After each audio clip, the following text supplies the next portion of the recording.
Living Free Mike, yep, his land deal fell through.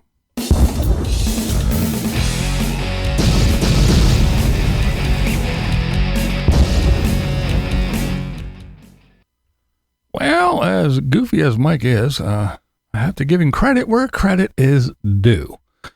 Now, I've been watching recently and hasn't been doing a lot. It's kind of astounding to me that a guy in his 40s just now discovered the joys of an air fryer and how to cook food. And I don't know, he just went out and spent a whole bunch of money on groceries, and he still gets, I don't know, he still eats like a 20-year-old bachelor, but whatever. But yeah, he's his little cooking with Mike. I don't know. Yeah. Anyway, but I had to give him credit because he read through things and he didn't get sucked into a bad situation. And I gotta admit, I was almost duped. Almost scammed. All right, so I went out to look at this piece of land. Bada boom. Everything looks good. There's a realtor sign out front of the piece of property.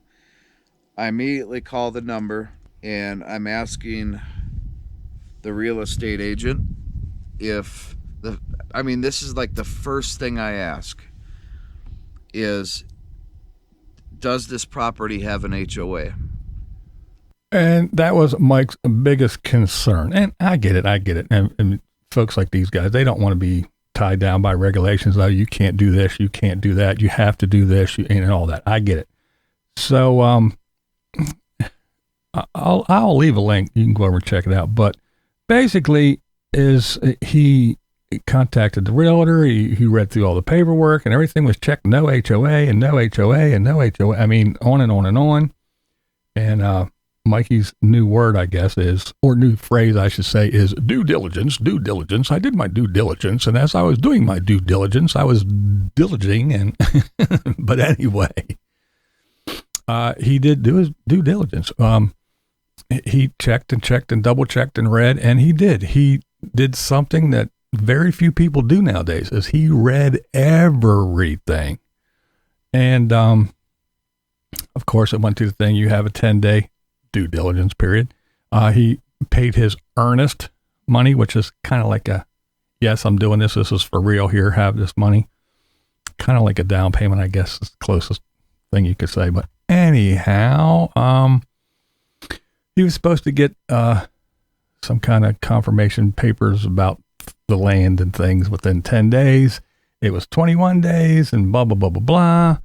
And that's the earnest period, the due diligence period, excuse me. And so basically, screw this, I'm backing out in that 10 days. But he didn't get the proper paperwork. Then when he finally did get the paperwork, it had 2 little links on page 7, I think it was, but it was 6 or 7, but it was buried. It wasn't like up front.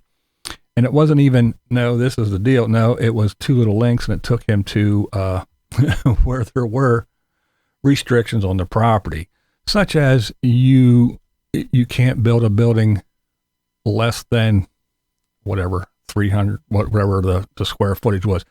And in other words, Mikey could not build a tiny home or little things and sheds and shacks and all that. You can't do it and everything. So for him, as much as he said it too many times and it drove me crazy, he did do his due diligence, and he did find the thing where there was indeed not an HOA, but it might as well have been. There were still rules and regulations. So he is now trying to get his earnest money back, but he found the thing in there where he can back out of all this and all that, but he still has to get that earnest money back.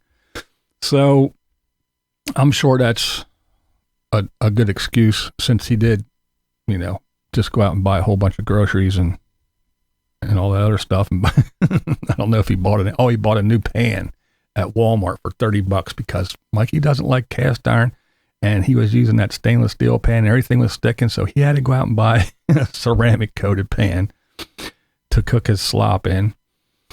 But, he has to get that earnest money back, and it could take a while. So I'm sure we're gonna have to have a begathon so you guys can help me out while I'm waiting for to get my money back.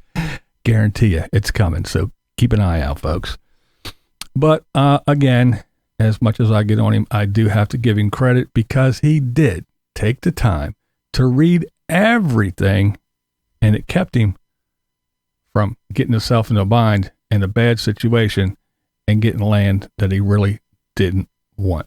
And you'd think his good buddy Camper Van Kevin, who tromped him around there and said, hey, this is the spot, would have, I don't know, helped him find these things out. But that's neither here nor there. But again, way to go, Mikey.